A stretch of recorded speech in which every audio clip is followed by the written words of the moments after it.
முக்கிய செய்தி.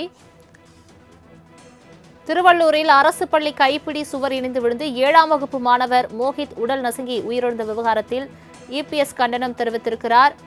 மாணவன் உயிரிழந்த செய்தி மிகுந்த அதிர்ச்சி அளிப்பதாக அவர் பதிவு ஒன்றை வெளியிட்டிருக்கிறார். மாணவர்கள் உயிரோடு விளையாடுகிறார்கள் என்ற ஒரு கண்டன பதிவை வெளியிட்டிருக்கிறார்.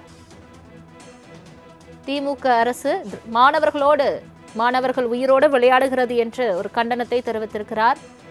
இது தொடர்பான மேலும் விவரங்களை தருவதற்காக செய்தியாளர் ராஜேஷ் இணைப்பில் இருக்கிறார். ராஜேஷ், வணக்கம். மாணவர் உயிரிழந்த விவகாரம் தொடர்பாக இபிஎஸ் வெளியிட்டிருக்கும் பதிவு என்ன, முழு விவரங்கள்? சலோமி, வணக்கம்.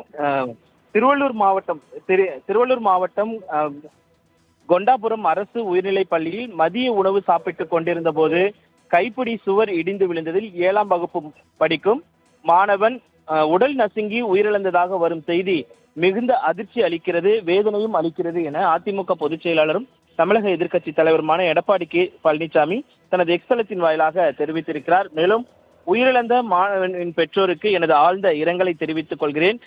கல்வி சிறந்த தமிழ்நாடு என்று சினிமா மேடை போல் ஒரு மேடை அமைத்து தனக்குத்தானே ஒரு வெற்றி பாராட்டு விழாவை நடத்தி செலவில் அரசு பள்ளிகளின் கட்டுமானங்களை பராமரிப்பதில் செலவிட்டிருந்தால் இன்றைக்கு இந்த பரிதாப உயிரிழப்பை நிச்சயம் தவிர்த்திருக்கலாம். பள்ளி கல்வித்துறையின் அமைச்சராக இருப்பவரோ இன்னும் ரசிகர் மன்ற தலைவர் மனநிலையிலே இருந்து வெளிவராமல் உதயநிதி பிறந்த நாளை கொண்டாடுவதில் செலவிடும் நேரத்தை தன் துறை சார்ந்த பணிகளில் என்றைக்காவது செலவிட்டிருக்கிறாரா என்று அவர் கேள்வி எழுப்பியிருக்கிறார்.